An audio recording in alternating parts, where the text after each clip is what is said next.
na maraming tao para lang, ang DSWD para lang sa mahihirap. No. Pag ikaw ay may krisis na pinagdadaanan, kahit na anong krisis yan, medical, burial, temporary, nawalan ka ng trabaho, hindi mo na mapakain pamilya mo. Ito. Hunger is happening in the family, pumunta na kayo sa aming opisina.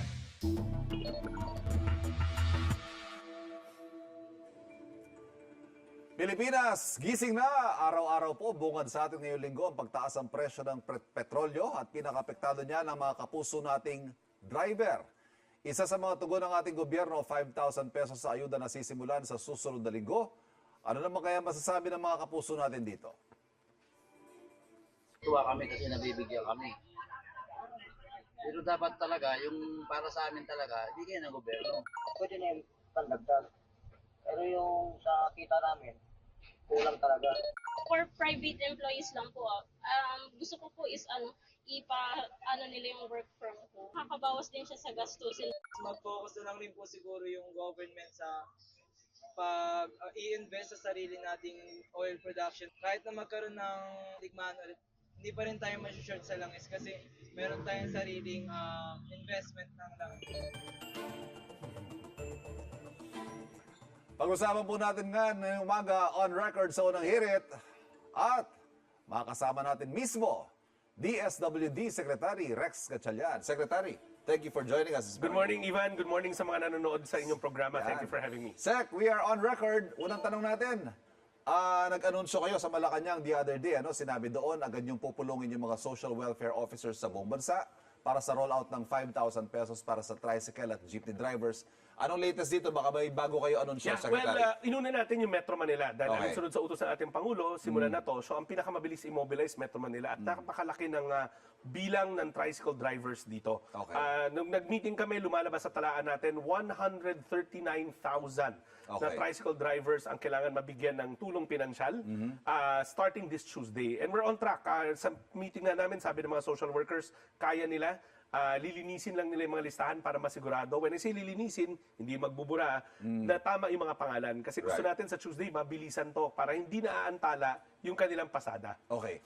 Sec, ang tanong, NCR muna, pero buong bansa makikinabang. Yes. Lahat ng Sisimulan tricycle lang- driver, huwag kayong mag-alala. Kasunod na kayo. Tama yon. Sisimulan lang sa Metro Manila, tapos then we move out of Metro Manila. Yung mga cities at yung mga areas na napakaraming tricycle drivers, lahat yan matutulungan. Alinsunod yan sa direktiba ng ating Ang Pangulo. mag-a-administer po nito, lokal na pamahalaan, ang pondo galing DSWD. Correct. Kasi alam nyo, Ivan, ako naging mayor ako for 9 years. Ang listahan yan nasa local government unit Yes. kasi nagbibigay sila ng license to operate. So, talagang in this case, mas mabilis to dahil hindi ka makakapasada kung wala ka ng license to operate. So, ang ginagawa nila ng mga LGU ngayon, like sa Metro Manila, pinupulido lang yung pangalan ay tama. Sec, iba pa ito dun sa dun sa fuel subsidy ng LTFRB na makukuha ng ibang mga tsuper. Correct. Even ito, kinukuha natin to sa programa yung tawag Assistance to Individuals in Crisis Situation. Madalas nila narinig yan, AIX, ang short name niya. Ngayon, hindi namin sila tinitignan na super or driver, kundi tinitignan natin sila bilang mga individual na may pinagdadaan ng krisis. Okay. Kaya entitled sila sa tulong pinansyal o ayuda mula sa gobyerno. Krisis to dahil nga hindi na sapat yung kanilang kinikita para makapaglagay ng pagkain sa hapag at ayaw ng presidente natin noon. Okay. Sec, requirements. Ano ba ang dapat ipresenta para makapag-benefit niyan? Well, una, even gawin natin yung steps, ha. Siguraduhin nyo na inyong mga pangalan ay nasa talaan ng local government unit. Okay. Kasi sila ang magsasubmit sa DSWD. Siguraduhin nyo na yung pangalan nyo doon ay tugma sa pangalan ng sa driver's license. Kasi sa Tuesday, 3 araw lang yan, mabilisan to. Pagpunta mo doon, ID lang, driver's license lang ang kailangan mo dalhin. Yung actual at isang photocopy. Yun lang. Hindi na kami mag-i-interview, hindi na kami hihingi ng kung ano-ano pa, kundi sigurado namin dumadaan ka sa krisis, papabilisin natin ang proseso nito. Ano man lagi na sinabi ng presidente sa akin, dalawa yan matulungan yung mga nangangailangan, pero wag na natin silang pabalik-balik at pahirapan. Okay. So ngayon, streamline to. Ay driver's license lang. Hindi na kami muna hihingi ng PhilSys o kung anumang ID yan. Driver's license. Siguraduhin yung valid, ibig sabihin hindi expired. Siguraduhin nyo na yung pangalan doon ay ang nag-a-appear na pangalan doon sa talaan ng local government unit. Nako, kailangan updated lisensya ha, narinig nyo ha. Sec, nakausap natin kanina, sa unang balita, si Manibela Chairman Marval Buena, ang nasabi niya, parang limos lang daw 5,000. Alam nyo, ako, naiintindihan ko yung kanilang pinagdadaanan. Mahirap talaga. Pero ang sinabi naman ng ating Pangulo, ang direktiba niya sa amin, pauna lamang to. Pagka tumagal to, humaba to, nakalaan na ang pondo ng DSWD para gampanan yung responsibilidad namin na alagaan yung mga maliliit nating kababayan na apektado nito. Ang totoong ang entrada sa loob ng libro ng General Appropriations, 60 billion to. Okay. At ang instruction sa amin ng ating Pangulo is 30 billion ilaan mo kaagad kasi hindi natin alam kung kailan to matatapos. So naka-standby yan. Kung humaba to, handa ang gobyerno. Yung 5,000, kumbaga pauna na yun para masigurado lang natin na umaandar to. Para mabilisan, maramdaman kaagad ng mga tao na ang gobyerno nandito para sa kanila. Sec, may coordination naman tayo sa mga LGU, no? Kasi ang sinasabi ni Balbuena, marami daw requirements ang hinihingi ng LGU. I don't think malaki, I don't know yung konteksto niya, no? Nakipag-usap kami sa LGU. Di ba, bago kami nagpunta sa Malacanang press corps the other day, ang kausap namin mga mayor ng 17 syudad ng Metro Manila. And then nung hapon, kausap ko yung mga social workers nila. Palagay ko medyo advance yan kasi tricycle driver pa lang naman ang hinihingi namin. At alam ko sa LGU, wala na silang hinihinging dagdag requirements kasi nasa talaan na nila yan. Lahat ng requirements na submit mo na when you're applying for a license to operate. Ngayon yung pagdating sa Manobela, sa LTFRB namin kukunin yung listahan. Okay. Nagpapatulong lang ang LTFRB sa ating mga LGU na siguraduhin na yung driver, tama ang pangalan, at kung multiple drivers yan, kumpleto. Kasi maaaring isang jeep, 5 ang driver. Isang operator, 5 driver. So gusto lang ng LTFRB na bagamat may talaan siya, gusto niya kumpleto para wala tayong naiiwanan. Nabanggit nyo, Sec, na may initial 30 billion na pondo Sakay na. rito, no? Na agad-agad na natin, ano. Pero, isang bagsakan lang ba to? Ay, hindi.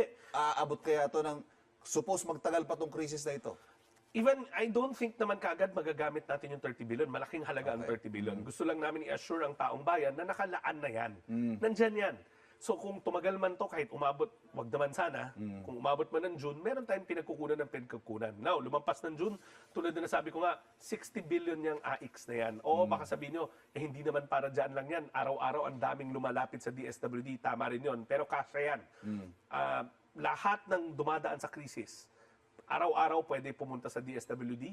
Tumatanggap kami ng nakabuo sa aming mga pinto. No matter who you are, we help you kasi may pinagdadaanan kang krisis. So yung 30 billion, kinompute ho namin 30 billion, makakatanggap doon 6 million beneficiaries sa tingli 5,000. Yes. Pero hindi naman naabot ng 6 million yung mga nasa transportasyon, ano, Sec? Palagay ko hindi aabot kasi sa unang mga talaan na nakita ko like Metro Manila, 140,000 lang yung Metro Manila at ito yung isa sa pinakamaraming tricycle driver. Siyempre mas maraming tricycle driver than the jeep drivers. Kaya alam natin na hindi ganun kalaki yung Okay. numero. So assuming may 1 million tayo na nasa transportation sector, kung meron tayong 30 billion, so pwede sila makakuha ng multiple times kung sakaling humaba pa to. Tama, Ivan. At alam ko na priority number 1 to ng ating Pangulo. Right. Na sa ganitong marami siyang iniisip, diba? Pero alam ko, ang top of mind lagi ng Pangulo ay yung mga kababayan natin na naaapektuhan, lalo na yung maliliit nating kababayan. Sec, very sensitive yung mga kababayan natin sa usapin ng katiwalian. Hindi rin natin siguro masisisi, lalo't mahirap ang buhay, may mga magdududa, mapupunta ba talaga yung 30 billion na yan sa mga dapat makinabang? May mga safeguards pa sa distribution nito, Well, Sec. that's why valid driver's license ang importante. And may check and balance dito eh. Ibibigay sa amin yung listahan, pero ang magbabayad na kahero ay mga taga-DSWD. Okay. So sisiguraduhin namin na si Ivan talaga yun. Totoong Ivan yung dadating sa amin. Kaya nga, paulit-ulit ko ngayon sinasabi, valid driver's license at yung pangalan mo, kailangan ka-match nung pangalan na nandun.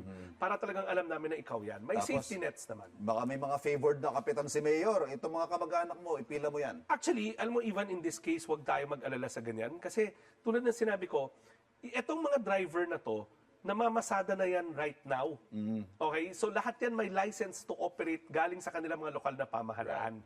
Hindi ka biglang isisingit na lang doon. Kasi ano yan, may roster na talaga yan. At remember, sa bawat syudad, limited rin lang yung pwede mamasada. I know this because naging mayor ako. Yes. Ayaw mo yung napakaraming namamasada kasi nakakaaway mo rin yung mga driver. Talagang, kung ito lang yan, hanggang dyan lang yan, kasi issue naman yan ng, kahit kung walang krisis, nagko-complain sila na napakarami na namamasada. So, regulated yan.